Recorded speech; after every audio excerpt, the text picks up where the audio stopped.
Hey, what up, you guys? It's Juan for Seeker Game Stash, and welcome to the new video, Game Hunting for Noobs.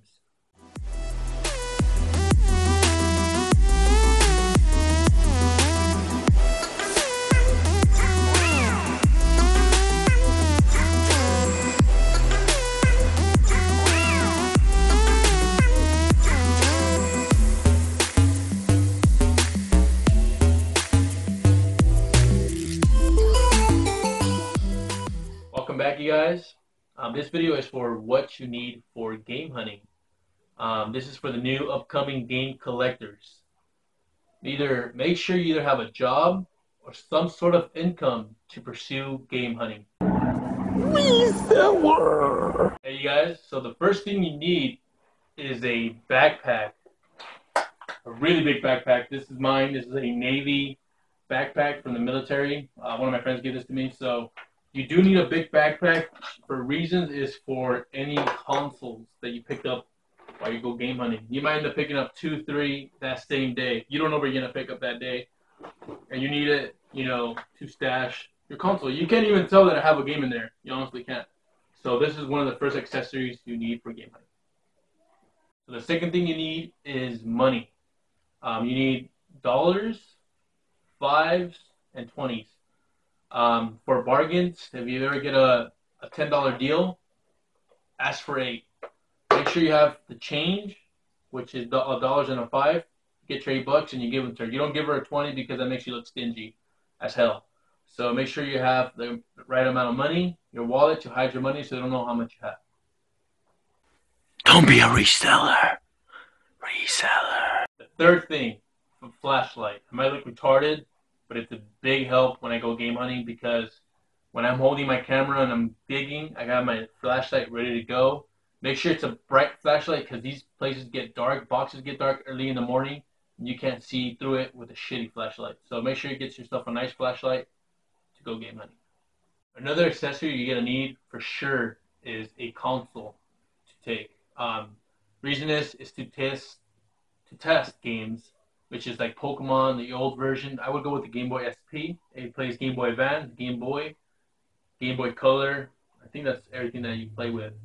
So make sure you take one of these. Second thing off is batteries. Always take batteries. If you want to buy a console, or let's say you pick up a Turbo Express, a Game Boy Advance, Game Boy Color, make sure you always take batteries. I always take about 4 to 6 of each. For any reason, I take 6 because if I ever pick up a Turbo Express, I have the batteries to test it and make sure that it's working, and sure enough, I'm going to pay for it. So make sure you always take batteries, you guys. Next item is some comfortable shoes. You need some comfortable shoes, shorts, or pants because you will be bending over a lot. You might even get butt fucked. So make sure you get some comfortable shoes, some comfortable clothes. You will be walking for a while. You will get tired. I don't get tired because shit, I'm a fucking beast.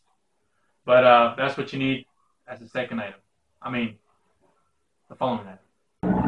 Fucking reseller.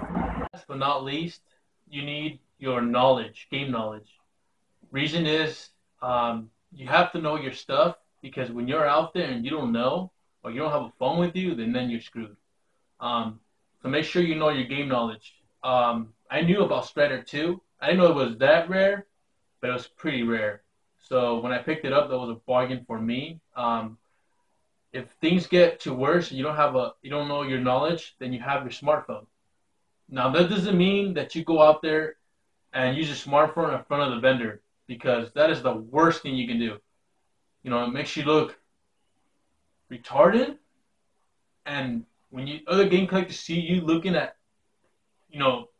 stuff while you're game hunting, it makes you want to stalk you because that only gives the seller to think, okay, you know what, he's buying it because it's worth more online. So what you do is you move to the side, go out to the side, look it up really quick, and then you come back and you buy it. That's what I suggest you do as a game collector, as everybody else will appreciate it. And you got to learn how to bargain. What I mean by bargain is I've been doing it for years, so it's just easy for me to bargain.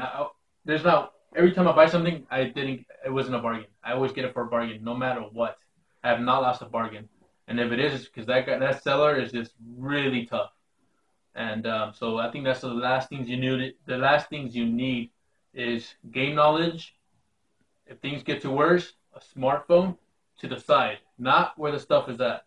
Move to the side. Yeah, you can lose that stuff, but that's your fault for not knowing game knowledge. If you do it in front of the lady, or at least act like you're calling somebody, hey, did you want this game? And look it up, or like you're texting somebody. Don't go up there and you just look and you pull up the game and you look and you put the title into the eBay, whatever.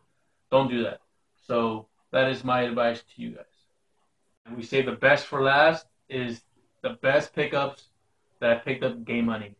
And these things are out there. So, you will have your days where shit gets bad. I haven't had one of those days because every week I pick up something nice. But for other game collectors, if you don't pick up anything, it's fine. But I'm going to show you guys the best stuff I picked up. Strider 2 for $5. Zelda complete in the box for, I think it was $3. Zelda, just the box for $3. Arrow Flash for $3. Sunset Riders for $25. The person that bought it for $10. I had to buy it off him for $25. So it's still a good deal, but this is one of the best pickups. And then Zombies Ate My Neighbors for $2.50. Doesn't mean you're gonna get them all for that cheap.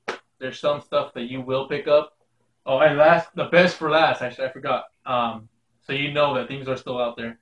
Conker's Bad Fur Day, which I picked up last week. For I think I would say, well, the whole bundle was an N64 and Bomberman for $25. I sold the console for $30. So this is gonna help me maintain my collection. And so pretty much got it for free. And that's the best pickups, you guys. Hope you guys find some good stuff while you go game hunting.